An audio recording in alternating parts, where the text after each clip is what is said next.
So this is the most awaited phone of Vivo V40-ZEISS.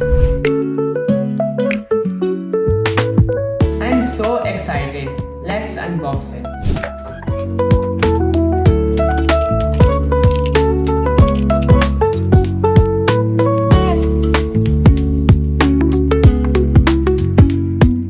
तो इसकी main specifications ये हैं। इसमें 12 GB रैम है, 256 GB रोम है, 50 मेगापिक्सल मेन कैमरा है, इसका पोर्ट्रेट तो एंड इसकी ब्राइटनेस 4500 निट्स है। इसके AI फीचर्स बहुत कमाल के हैं और आने वाली वीडियोस में हम इसको डिस्कस करेंगे। मिलते हैं नेक्स्ट वीडियो में। Good bye.